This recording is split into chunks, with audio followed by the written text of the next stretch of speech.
एक मिनट।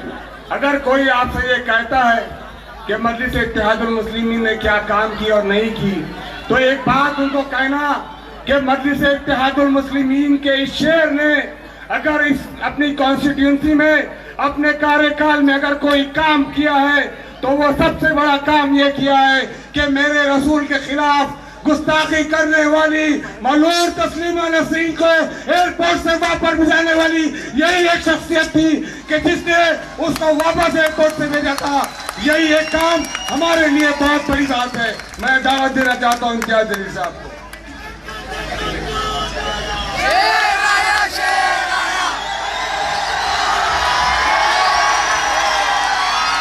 अस्सलाम वालेकुम व रहमतुल्लाहि व बरकातुहू।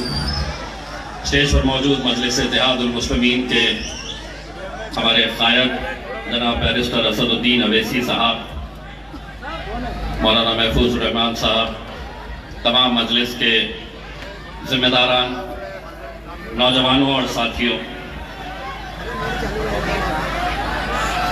जो लड़के सामने बैठे अगर पीछे आप बैठ जाएंगे तो पीछे वालों को दिक्कत नहीं होगी, मेहरबानी करके बैठ जाइए।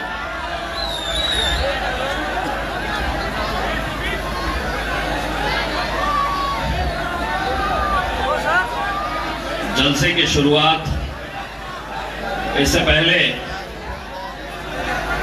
भारतीय जनता पार्टी के नेता हिंदुस्तान के अंदर जब प्रचार की शुरुआत किए तो उन्होंने मेरे शहर को चुना। अमित शाह साहब यहां पर आए और यहां पर आकर उन्होंने सांस्कृतिक मंडल के मैदान के ऊपर यह बताया कि जब दिल्ली के अंदर मुझसे पूछते हैं कि इस शहर का एमपी कौन है, तो मुझे कहना पड़ता है कि एमआईएम का। अब एमआईएम को यहां से उखाड़ कर फेंकना है और कमल को खिलाना है। तकरीबन 1 महीना हो गया है, मुझे कौन उखाड़ कर फेंकने वाला है अभी तक तय नहीं कर पाए हैं तुमने। मैं रोज इंतजार कर रहा हूं अमित शाह साहब कि कौन आने वाला है उखाड़ने के लिए। जब तकरीर करने खड़े रहे तो उन्होंने कहा कि यहां से कमल को खिलाना है और दिल्ली को भिजाना है। पब्लिक मन ही मन सोच रही थी कि नहीं, गलत बोल रहे हैं अमित शाह साहब, यहां तो पतंग ही उड़ाना है। जब उन्होंने पब्लिक की तरफ देखा तो समझ गए। उन्होंने कहा खिलाना है, यहां से कमल को दिल्ली भिजाना है। पब्लिक खामोश। बोले बोलो, जोर से बोलो। तो कोने में बीच कुछ बैठे हुए थे, उन्होंने कहा हाँ भिजाना है। अमित शाह साहब, आज इस नाचीज का चैलेंज स्वीकार करिए। अगर है हिम्मत तो डालिए मैदान में अपने ताकतवर जो भी उम्मीदवार होगा। देखा जाएगा 4 जून के दिन हम जश्न मनाते हैं या तुम जश्न मनाते हैं करके उखाड़ के फेंकेंगे। गए वो दिन साहब, गए जब तुम यहां पर आकर बोलते थे और हम सुनते थे। अब नहीं चलने वाला है साहब। जो आपसे डरते हैं, जो आपसे घबराते हैं, जिनको आप एजेंसीज का डर दिखाते हैं कि ईडी को छोड़ दूंगा, आईटी को छोड़ दूंगा, सीबीआई को छोड़ दूंगा, पुलिस वाले लगा दूंगा, वो दौर गए हैं। और हम सुनने वाली जमात नहीं है साहब। 75 सालों से हमने क्या काम किया है? तो हमने सिर्फ सुनने का काम किया है। तुम बोलते थे और हम सुनते थे, लेकिन इस शहर ने एक ऐसी क़यादत बैरिस्टर असदुद्दीन अवैसी साहब की तुफैल में पैदा की है कि अब हम बोलेंगे और तुम्हारे आपको सुनना पड़ेगा, तुम्हारे आपको सुनना पड़ेगा। पापा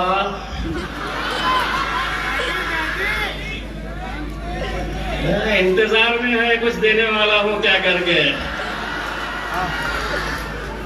इंतजार में बैठे हैं, कुछ मिलेगा क्या करके। एक बार फॉर्म भरने दो, सूद समेत अमित शाह साहब को लौटाने वाला हूं। और उनको ही नहीं, जो आज कुछ लोग घूम रहे हैं ना शहर मेरी शख्सियत बिगाड़ने में, जो आज शहर में घूम रहे हैं कुछ लोग मेरी शख्सियत बिगाड़ने में, खुद उनका किरदार मरम्मत मांग रहा है।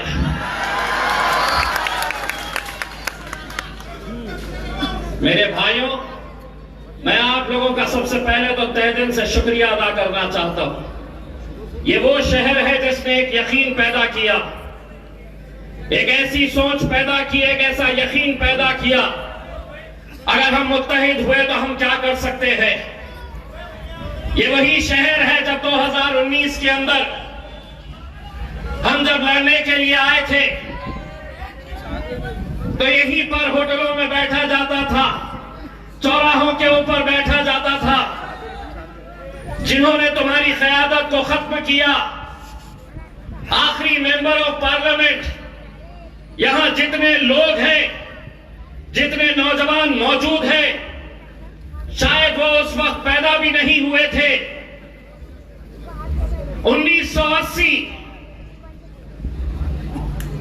44 साल पहले की बात कर रहा हूं। 1980 के अंदर गाजी सलीम साहब इस शहर से आखिरी आपके मेंबर ऑफ पार्लियामेंट थे। उसके बाद क्या हुआ? वही हुआ जो 2019 के अंदर हमारे अपने ही लोग बैठ जाते थे चबूतरों के ऊपर, होटलों में बैठकर। आता क्या?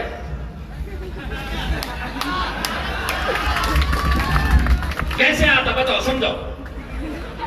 देखो, इतने इनके, इतने उनके, इतने इनके, आता क्या? यही चलता था ना। पूरे जहनों के अंदर बात डालने की कोशिश करते थे कि कुछ भी कर लो, यहां से तुम्हारा एमपी चुनकर नहीं आ सकता था। अरे तुम्हारे आंकड़े इस जमीन के ऊपर थे, मेरा हिसाब तो ऊपर वाला कर रहा था।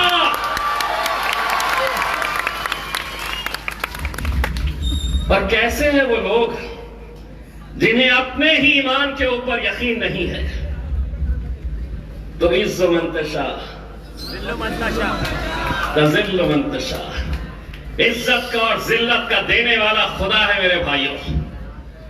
कितनी भी ताकतें लगा ले, 2019 में किसी के गुमान में भी नहीं था कि यहां से पूरे देश के अंदर मोदी लहर चल रही थी और यहां पर मजलिस चल रही थी।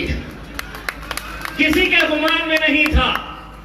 महाराष्ट्र में कौन कितने जीते, कहां से कितने जीते, उस वक्त चैनलों के ऊपर सिर्फ यही चल रहा था कि ये जायंट किलर 20 साल के खासदार को उखाड़ने की हिम्मत इन लोगों ने दिखाई थी। 20 साल के खासदार को। अब देखेगा कैसा घूम रहा है। देखे, 2-4 प्यादों को पकड़ लिए और वो प्यादे क्या कर रहे हैं? जो शख्स इस शहर की बर्बादी का सबसे बड़ा जिम्मेदार है, जिसने इलेक्शन लड़ा तो सिर्फ जाति, धर्म और मजहब के नाम के ऊपर। आज बताइए, 5 सालों के अंदर मैंने कौन सा ऐसा मुद्दा लिया जो इंसानियत के खिलाफ था? और जब मैं इंसानियत की बात कर रहा हूं तो हर जाति, धर्म और मजहब के बारे में बात कर रहा हूं।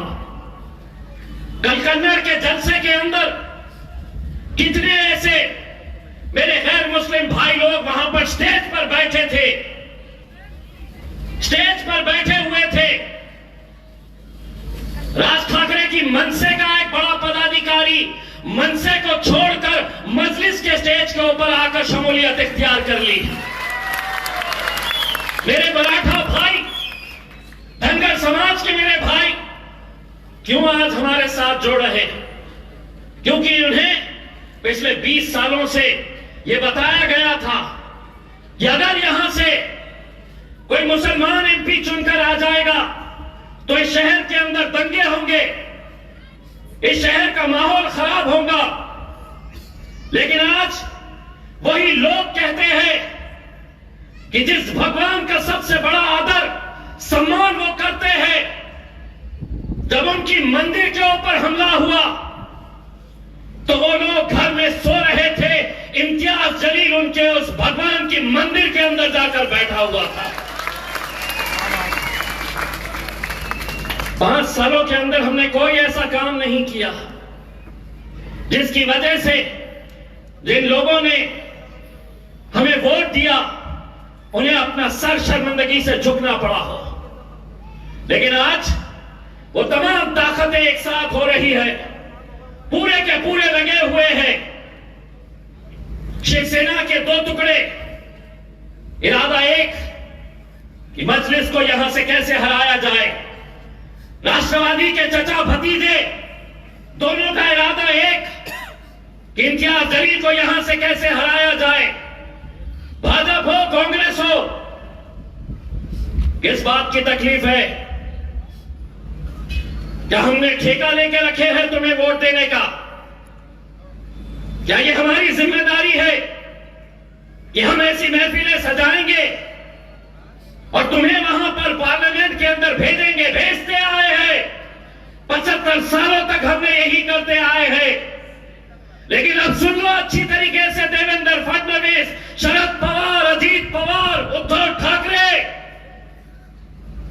बहुत सालों तक तुम दूल्हे बनते थे और हम बारातियों का काम करते थे।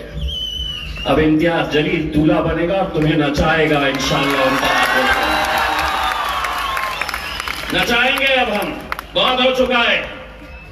कुछ नहीं, 13 तारीख के दिन निकलना है और मजलिस के हाथों को मजबूत करना है। बहुत सारे आते हैं, कहते हैं मजलिस किसी को फायदा। 543 सीटें हैं पूरे देश भर में, 543 लोकसभा के एमपीज हैं। कितनी सीटें मजलिस ने लड़ी? 2019 के अंदर महज 3 सीटें। एक सीट हैदराबाद की बैरिस्टर असदुद्दीन अवैसी साहब जीते। दूसरी सीट इम्तियाज जलील की औरंगाबाद में अल्हम्दुलिल्लाह जीता। तीसरी सीट किशनगंज बिहार की अख्तर उल ईमान साहब 3 लाख वोट लेकर दूसरे नंबर के ऊपर रहे। इंशाअल्लाह इस बार अख्तर उल ईमान साहब भी हमारे साथ वहां पर जाकर बैठेंगे। अब महाराष्ट्र के अंदर और 2-4 सीटें हम देख रहे हैं। हमारे पूना के अनीस सुनके साहब जो पुणे महानगर पालिका के स्टैंडिंग कमेटी के चेयरमैन रहे हैं, कई सालों तक इनके भाई, इनकी मिसेस वहां से कॉर्पोरेटर रही है, वो हमारे मजलिस के अंदर शमूलियत हासिल किए हैं। इंशाअल्लाह हम पुणे की सीट भी लड़ेंगे और अनीस सुनके साहब वहां से हमारी नुमाइंदगी करेंगे इंशाअल्लाह। मैं कल कन्नड़ के जलसे के अंदर असद साहब ने ये ऐलान किया है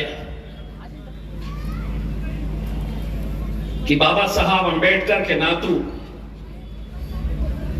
बाबा साहब अंबेडकर के सगे भाई आनंद राज अंबेडकर साहब अमरावती से इलेक्शन लड़ रहे हैं। असद साहब ने यह ऐलान किया है कि हम अमरावती की पूरी टीम को यह आदेश करते हैं कि पूरी की पूरी ताकत लगा दे आनंद राज अंबेडकर साहब को अमरावती से जिताने के लिए। लेकिन दोस्तों, एक बात मैं ये मानकर चलता हूं कि 2019 के अंदर इम्तियाज जलील की जीत के अंदर मेरे दलित भाइयों का बहुत बड़ा हाथ था, बहुत बड़ा योगदान था। यकीन मानिए, अगर वो लोग नहीं रहते तो शायद ही हम यहां से जीत हासिल करते। आज भले ही वंचित बहुजन आघाड़ी के साथ हमारा गठबंधन नहीं हुआ है, लेकिन एक एहसान है हमारा उन पे। इसीलिए मैं बैरिस्टर असदुद्दीन अवैसी साहब से यह दरखास्त करूंगा कि जिस तरह से हमने आनंद राज अंबेडकर साहब, जो बाड़ा साहब अंबेडकर के सगे भाई हैं, उनको तायीद की है, असद साहब से मैं गुजारिश करूंगा कि अकोला के अंदर बाड़ा साहब अंबेडकर के लिए भी आप तायीद का ऐलान कर दीजिएगा। यह कर्ज हमें चुकाना है, यह एहसान हमें चुकाना है, और यकीनन हम एहसान फरामोश नहीं है। जिन लोगों ने मेहनत की, जिन लोगों ने हमें जिताने के अंदर पूरी ताकत झोंक दी थी, लेकिन आज मुझे मालूम है मेरे भाइयों, आने वाले दिनों के अंदर 18 तारीख से फॉर्म भरने का सिलसिला शुरू होने वाला है। 2019 की उस रमजान की उस इफ्तार के वक्त के मंजर को याद करिए, जब नतीजे चिकनठाना के उस काउंटिंग सेंटर में चल रहे थे। सोचिए आप, 6 और उम्मीदवार मेरे खिलाफ खड़े हुए थे। आप में से ही किसी ने 1200 लिया था, किसी ने 1500 वोट लिया था, किसी ने 2200 लिया था, एक ने 4500 वोट लिया था। मेरी जीत में और हार में सिर्फ 4500 वोट का फर्क था। वो दिन आज भी जब मैं सोचता हूं कि सहरी करके, तहज्जुद की नमाजें पढ़कर ये नौजवान उस वक्त उस काउंटिंग सेंटर के बाहर रोजे की हालत में तपती हुई धूप के अंदर सुबह से लेकर शाम तक इस उम्मीद के अंदर बैठे थे कि 40 साल के बाद हम अपना झंडा लहराएंगे, हमारी क़यादत का हम जश्न मनाएंगे। बस एक और उम्मीदवार रहता जो 4-4,500 वोट ले लेता, तो शायद जो 40 साल का इंतजार था वो और 40 साल इंतजार करना पड़ता। लेकिन आज उससे ज्यादा साजिशें हो रही है, उससे और बड़ी साजिश हो रही है। जीतना किसी को नहीं है, खड़े रहेंगे तो महाराष्ट्र की एकलौती एक मुसलमानों की, दलितों की, पिछड़ों की, किसानों की ये आवाज को, इस क़यादत को खत्म करना चाह रहे हैं। बहुत नए नए दूल्हे अभी आएंगे जीत का दावा करने के लिए। मैं जानता हूं गाड़ी किसकी है और उसमें पेट्रोल कौन डाल रहा है, लेकिन अब ये नहीं समझना कि आवाम अब कुछ जानती नहीं है, बखूबी जानती है ये सब कुछ। लेकिन अब आप लोगों की जिम्मेदारी है, एक वोट की कीमत क्या होती है यह आपको समझने की जरूरत है। यही होता आया है 40 सालों तक। यही वो लोग जो आज शिवसेना के उम्मीदवार को तुम्हारी गलियों के अंदर लेकर आ रहे, ये वही उम्मीदवार है जिसने सीना ठोक कर कहा था कि हां, बाबरी मस्जिद मैंने शहीद की थी, लानत है तुम्हारे ऊपर, सियासत गई चूल्हे में। लेकिन अगर चंद रुपयों की खातिर तुम अपना जमीर बेच रहे हैं तो इम्तियाज जलील तुम्हारे लिए सड़क पर खड़े रहकर भीख मांगेगा और वो पैसे तुम्हारे मुंह पर फेंक कर मारेगा। खून का सौदा मत करो। यही सौदा करते करते एक पूरी नस्ल निकल गई, पूरी नस्ल खत्म हो गई। वही धंधे, वही साजिशें, यहां से मुझे गिराओ, हैदराबाद से असद साहब को गिराओ। कब तक मेरे भाइयों, कब तक? क्या आपको यह इख्तियार नहीं है अपनी क़यादत खड़े करने का। पूछो लीडरों से, क्या मेरा काम सिर्फ एक मशीन की तरह हर 5 साल के बाद तुम्हें वोट डालने का है? अगर किसी एक पार्टी ने अगर मुसलमानों को टिकट नहीं दी है तो उन्हें मुसलमानों के इलाकों के अंदर आने का इख्तियार भी नहीं होना चाहिए। लेकिन आएंगे, क्योंकि अफसोस के साथ यह कहना पड़ता है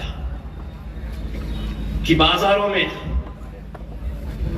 आज अगर कोई जानवर खरीदने के लिए जाओ तो शायद उसकी कीमत ज्यादा होगी। इन्होंने अपना भाव उन जानवरों से भी कम कर दिया है। कोई मतलब नहीं उन्हें अपनी क़यादत का, कोई मतलब नहीं।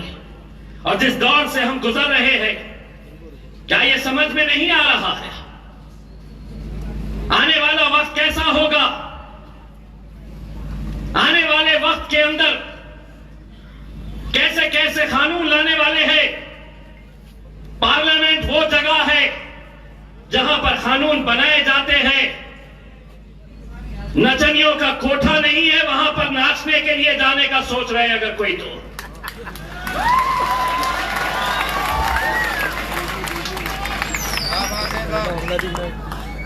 क्या कहने?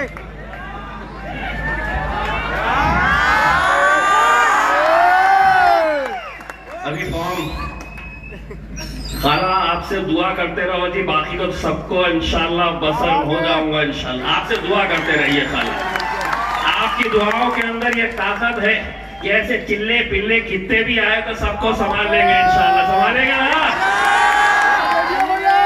बस मेरे भाइयों, एक बात समझ लो, आपको वो जीत का जश्न भी याद होगा जहां आपको सिर्फ चंद घंटे मिले थे, क्योंकि रमजान का दिन था, सहरी का वक्त हो चला था। मुझे सर्टिफिकेट देते देते रात के 1 बज गए थे। बार बार देख रहे थे शायद वो आए, फिर दिल्ली को भेज रहे होंगे उनके पप्पा के पास, और पप्पा उनसे पूछ रहे होंगे कि पूरी लहर देश भर में थी, ये यहाँ पे क्या किए? तो यहाँ पे ये इन्होंने ये किए, ये एक पैगाम दिए कि 100 सोनार की, 1 लोहार की। 1 बजे तक सर्टिफिकेट ही नहीं दे रहे, तो 1 बजे तक मैं शराफत से रहा। 1 बजे जाके बोला देता, क्या नहीं देता? तो बाहर निकले तक, अपने इलाके तक पहुंचे तक शहर का वक्त हो चला था। तैयारी करो मेरे भाइयों, तैयारी कर लो। इंशाल्लाह 4 जून को हिंदुस्तान का सबसे बड़ा जश्न ये शहर मनाएगा इंशाल्लाह। और ये पहली मर्तबा होगा कि इस जश्न के अंदर मेरे सिर्फ मुसलमान भाई नहीं रहेंगे, मेरे दलित भाई, मेरे मराठा समाज, मेरा धनगर समाज, मेरे क्रिश्चियन, जितने अलग अलग समाज के लोग हैं, आज वो अगर हमारे साथ खड़े हैं मेरे भाइयों, सिर्फ इस बुनियाद के ऊपर कि उन्होंने हमारा काम देखा है। बस आप लोगों को बड़ी जिम्मेदारी के साथ ये इलेक्शन का मुकाबला करना है, ये इलेक्शन के सामने जाना है, क्योंकि आने वाले वक्त के अंदर, आने वाले कुछ दिनों के अंदर कैसी साजिशें होने वाली हैं, कैसा पैसे का खेल खेला जाने वाला है, कितने लोगों को खरीदा जाने वाला है, कहां कहां ढाबों के ऊपर खाना खिलाया जाने वाला है। अल्हम्दुलिल्लाह हम तो लेते नहीं है, तो बहुत सारे उनको वहां पे भी लेके जाया जाने वाला है उसके अंदर। लेकिन इंशाअल्लाह एक बात तय है कि 4 जून को जश्न तो हम ही मनाएंगे। और आप लोगों के लिए एक पैगाम, फॉर्म भरने दो, दिल खोल के दूंगा सूद समेत। बहुत बहुत शुक्रिया। आप